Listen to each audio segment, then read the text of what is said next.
नमस्कार, स्वागत है आपका न्यूज स्टेट उत्तराखंड उत्तर प्रदेश पर। मैं हूं अजय झा।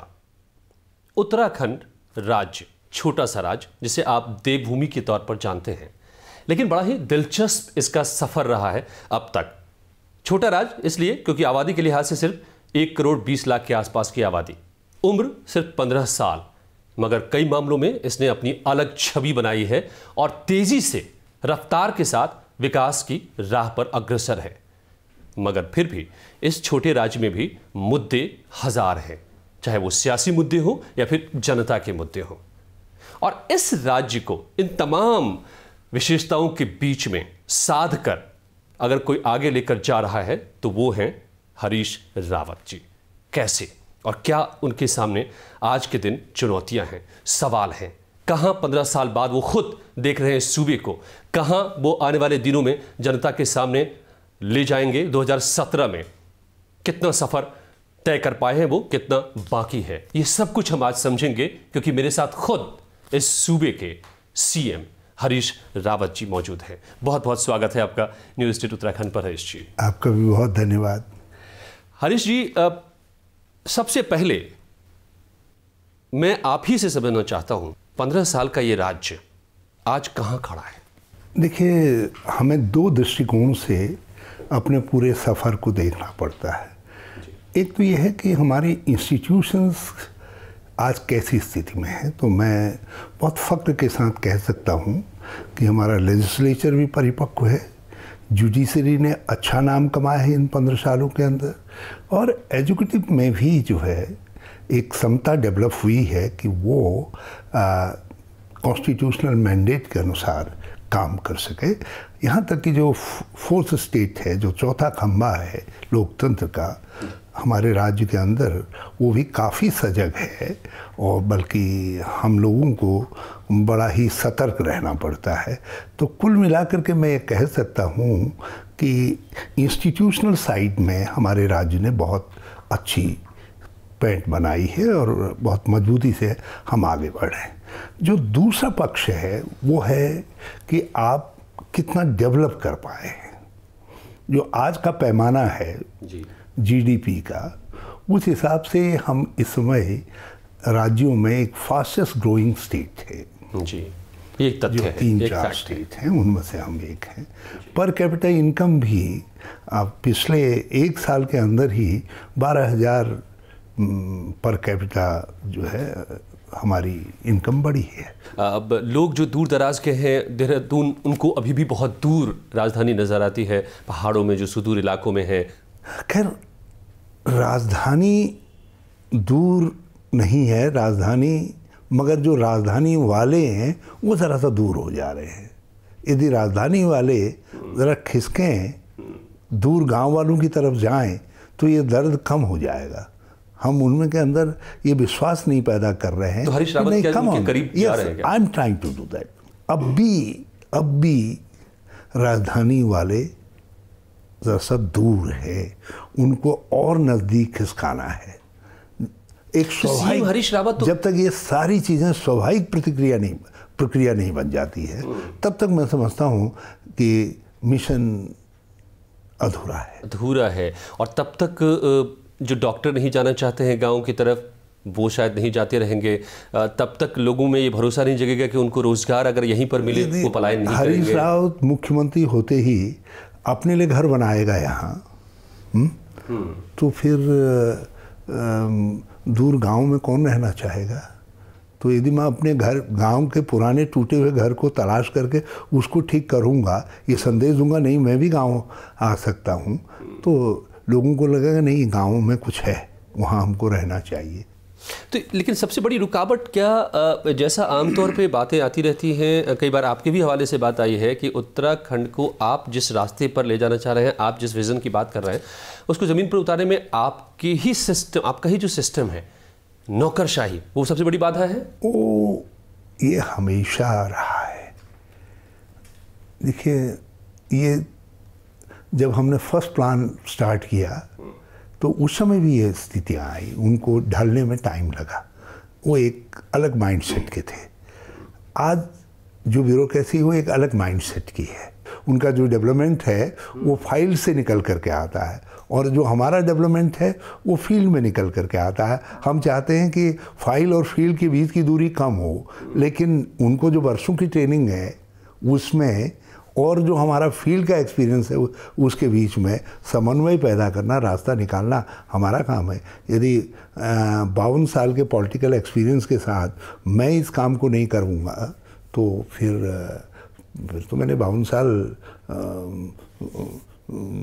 चना भूनने का काम, चना भूनता तो ज़्यादा बेहतर व्यक्ति कहलाता। सक्सेसफुल हो रहे हैं हरीश रावत इस काम को?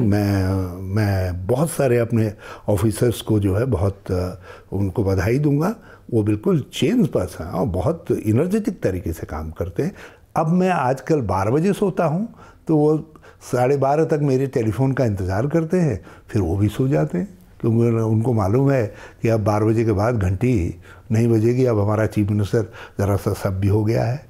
तो ये तो वो तो ये देखते हैं कि भाई जिसको सामान्य भाषा में बॉस कहते हैं कि बॉस कैसा कर रहा है जी। तो बॉस को या बॉस के संगी सहयोगियों को, जो को पार्टनर है, उनको पहले अपने को बदलना है। यदि हम सब उस दिशा में, और मुझे खुशी है मेरे मंत्री भी बहुत अच्छे हैं। तो किनको पटरी पर लाना ज़्यादा मुश्किल है, नौकरशाहों को या साथी मंत्रियों को? सबको क्योंकि देखिए ये जो सिस्टम है ये चीफ मिनिस्टर के चारों तरफ रिवॉल्व करता है, तो चीफ मिनिस्टर को ही रास्ता दिखाना पड़ेगा। लेकिन चीफ मिनिस्टर को ऑटोनॉमी देनी पड़ेगी, फ्रीडम देनी पड़ेगी एक्ट करने की, चीज़ों को ले चलने की अपने मंत्रियों को, और कॉन्फिडेंस देना पड़ेगा ब्यूरोक्रेट्स को कि नहीं, I am with you, decision is mine, सही होगा तो we all will share the credit, और यदि गलत जाएगा तो I will entirely be blamed for failure, for wrong decision. जैसे आपदा के दिनों में हुआ, मेरे सामने सवाल ही था, मैं उसी समय आया था कि या तो कहूँ कि यात्रा नहीं इस साल चलेगी, लोग मुझसे कहते थे 5 साल तक केदारनाथ की यात्रा तो संभव ही नहीं है, और जगहों की यात्रा के लिए भी सोच लीजिए, कोई जल्दबाजी नहीं है। तो मैंने कहा नहीं, यात्रा हम इसी साल करेंगे। यदि इस साल किसी टूटी फूटी तरीके से भी चलेगी तो अगले साल के लिए एक वो रहेगा, भाई चलानी है तो चीज़ें एक्सपीडाइट होंगी, 1 साल का बैकलॉग ख़त्म हो जाएगा। तो निर्णय करना था, तो मैंने निर्णय किया। फाइनेंस सेक्रेटरी आप ये समझते हैं कुछ दिन सो पाए होंगे, जब मैंने निर्णय लिया तो वो कई दिन नहीं सो पाए, लेकिन जब फाइल मेरे पास आई और उस फाइल पर मैंने लिख दिया, एक नहीं 2-2 दस्तखत कर दिए कि इसलिए कि भाई एक बार आप चाहो तो अपनी ओपिनियन भी दे दो इसमें, तो मैं उस ओपिनियन को भी जो है देख लेता हूँ। तो लोगों को ये लगा नहीं, अब हम सेफ है, जो है पॉलिटिकल बॉस ने अपने ऊपर ले लिया। हम कैबिनेट के पास गए, हमने कहा भाई हम देंगे नहीं इनको कॉन्फिडेंस, इनको कौन कॉन्फिडेंस देगा, कैबिनेट देगी कॉन्फिडेंस। हरीश रावत, मैं देख रहा हूँ कि हरीश रावत मुख्यमंत्री पूरी तरह से कहें तो पूरे ट्रेंड को बदलने की बात कर रहे हैं। वो बात कर रहे हैं न सिर्फ पलायन के ट्रेंड को बदलने की, अगले 7 सालों में वापस करने की, 4 सालों में पलायन को रोकने की सिर्फ बात नहीं कर रहे हैं, पॉलिटिक्स के तौर तरीके को बदलने की बात कर रहे हैं, वो शासन के राजकाज के तौर तरीके को बदलने की बात कर रहे हैं वो, और वो ये कह रहे हैं कि हम सब कुछ सभी ट्रेंड को बदल रहे हैं और ऑटोनोमस, सबको ऑटोनॉमी दे रहे हैं, इंडिपेंडेंस दे रहे हैं कि काम करिए, लेकिन काम करिए। लेकिन क्या खुद हरीश रावत को ऑटोनॉमी है पूरी तरह से? देखिए, मुख्यमंत्री को हमेशा एक बंधन में जकड़ा रहना चाहिए, वो है जन विश्वास का, लोगों के डर का। और यदि पब्लिक लाइफ में बैठे हुए व्यक्ति को मन में डर नहीं है, वो जनता के प्रति अपनी जिम्मेदारी के भाव से ग्रस्त नहीं है कि मेरी जिम्मेदारी हर समय, उसका एहसास उसके मन मस्तिष्क में नहीं है, तो मेरी समझ से वो व्यक्ति एक अच्छा पब्लिक मैन नहीं हो सकता है। मैं इस मामले में बड़ा डरपोक आदमी हूँ। हाँ, जनता से डरते हैं? डरना चाहिए, क्योंकि लोकतंत्र के अंदर यदि वो हमको यहाँ तक पहुँचा सकते हैं कि हम इतने बड़े फैसले ले सके, तो कम से कम एक फैसला तो उनके हाथ में है कि 5 साल के बाद आओगे तो मेरे दरवाजे पर करके। ये अलग बात है, वैसे मैं बड़ा बेशर्म टाइप का आदमी भी हूँ। मैं तो जितने चुनाव जीता नहीं हूँ, जितने चुनाव जीता हूँ टोटल छोटे बड़े, उतने ही हारा भी हूँ। तो मेरी तो कांग्रेस में एक और परंपरा उत्तराखंड में रही है कि कांग्रेस को कांग्रेस नहीं हराया है ना, वो जो भी रही हो, मगर हार तो हार है। तो आज सबसे ज़्यादा चुनौती, क्योंकि 2017 दूर नहीं है, हरीश रावत के सामने सबसे बड़ी चुनौती 2017 के लिए क्या है? खुद कांग्रेस पार्टी? देखिए, मेरे सामने इस समय केवल एक चुनौती है, जो कहा है उसको साबित करने की। जो लोगों के मन में विश्वास है, उस विश्वास को कुछ प्रतिशत, मैं 100% दुनिया में कोई नहीं कर सकता है। जो जन अपेक्षाएं हैं जी, उनको संकुचित करने की, उनको नैरो डाउन करने की जरूरत नहीं है। यदि आप ऐसा कर रहे हैं तो आप चालाक राजनीतिज्ञ हैं और स्वार्थी राजनीतिज्ञ भी है। मैं कम से कम एक बात कह सकता हूँ, मैं चालाक भी नहीं हूँ, स्वार्थी भी नहीं हूँ, मगर मैं दरअसल कई मामलों में बिंदास टाइप का व्यक्ति हूँ। मैं कह देता हूँ जो बिंदास बॉस, नॉट बॉस। बॉस तो मैंने उनके लिए कहा जिनको मेरे फैसलों को आगे बढ़ाना होता है, जनता ने जो जिम्मेदारी आपको दी, उनके लिए मैंने सरल शब्दों में कहा बॉस, नहीं तो अदरवाइज हु इज बॉस। लेकिन आपकी बात पब्लिक लाइफ के आदमी के लिए तो वो भी एक मतदाता है, और उसका मत भी मुझको सरकार बनाने में और सरकार में बैठने में मदद करता है। हरीश जी, आपकी बातों से मुझे लग रहा है कि 2017 का एजेंडा डेवलपमेंट का होने जा रहा है उत्तराखंड में, ये आपने तय कर लिया है और इसी पर जाएंगे आप डेवलपमेंट के एजेंडे पर। देखिए, मैंने अभी चुनाव के विषय में सोचा ही नहीं। मैं तो अभी जो है केवल डेवलपमेंट के तरफ, जो हमारे सामने सवाल है, आज जिस मुख्यमंत्री को 15 साल जो प्राथमिकताएं निर्धारित नहीं हुई, आज वो प्राथमिकताएं निर्धारित करनी पड़ रही हों, तो वो पॉलिटिक्स के लिए सोचे, चुनाव के लिए सोचे, या उन प्राथमिकताओं के लिए सोच करके उनको इस्टेब्लिश करने का काम करे।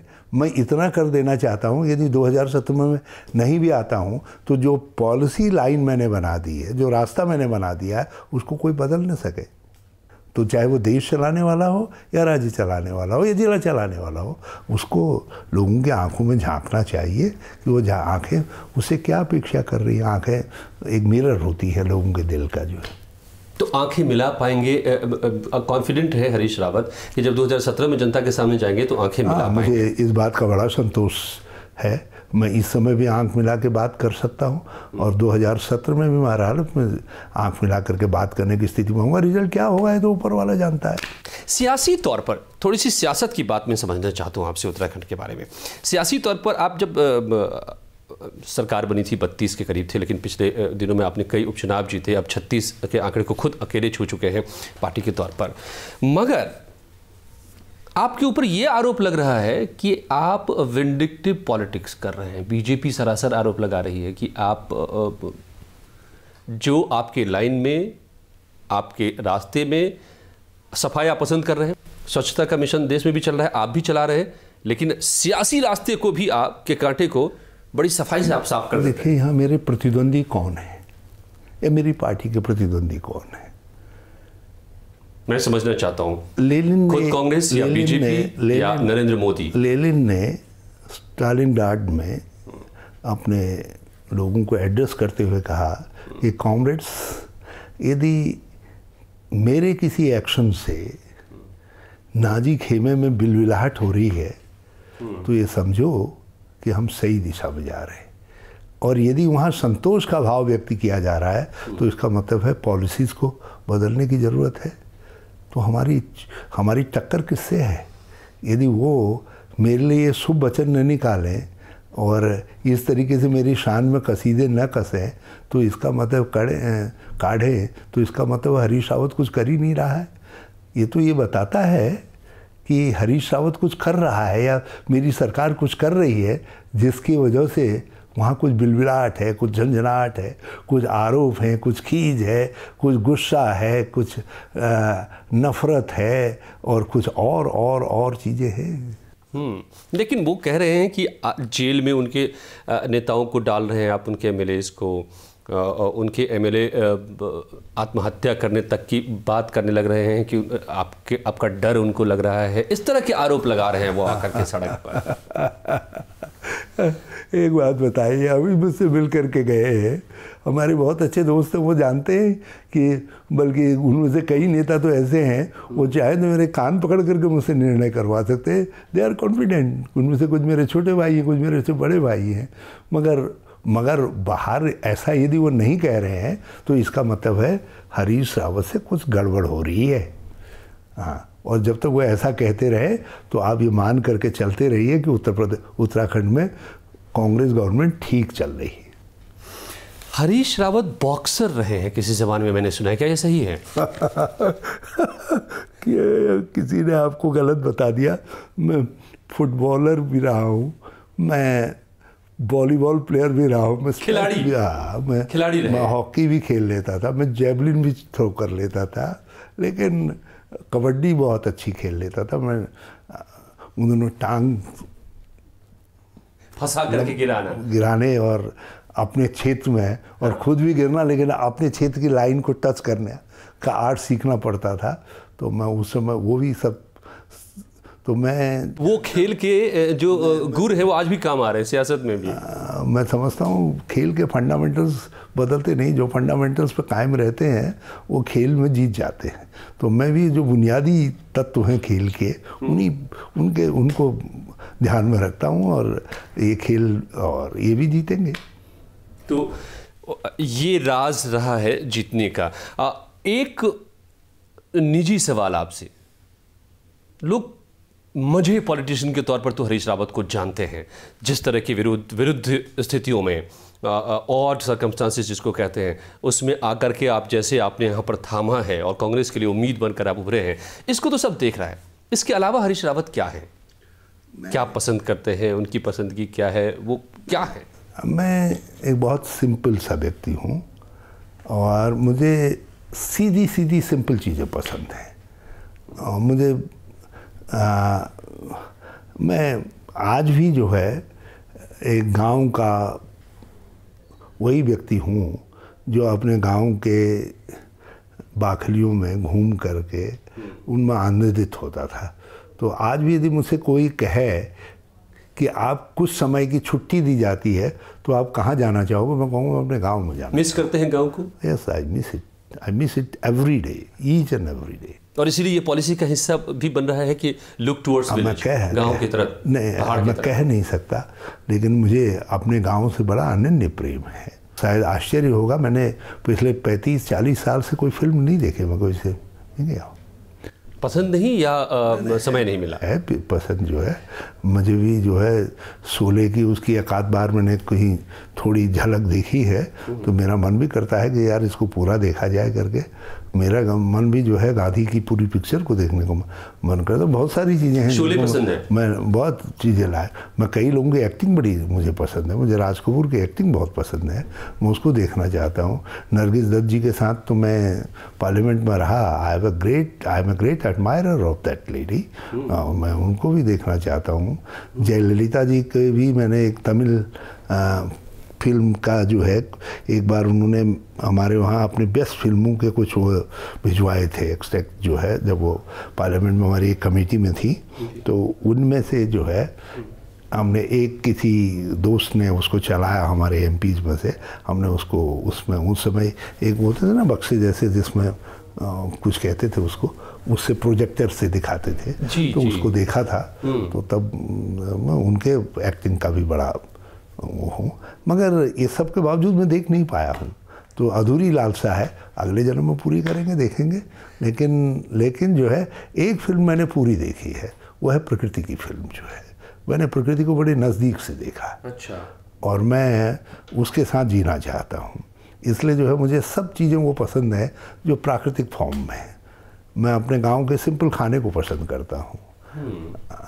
बल्कि मेरे वहाँ कई लोगों को जब मैं खाने की टेबल पर आमंत्रित करता हूँ तो एक बार तो बड़ी खुशी से आते हैं, उनको लगता है यार चीफ मिनिस्टर या मैं सेंट्रल मिनिस्टर था तो उसके टेबल पर बैठ रहे हैं करके, लेकिन खाने के बाद वो बड़े निराश होते थे बेचारे। जब दूसरी बार कहता था, कहते नहीं हम हैवी नाश्ता लेकर के आए, हम खाना तो मेरी वाइफ कहती थी ये कन्नी काट गए हैं, इनको तुम्हारा ये घास फूस ये सब मामला पसंद नहीं आ रहा है। तो मैं I like everything which is simple and straight.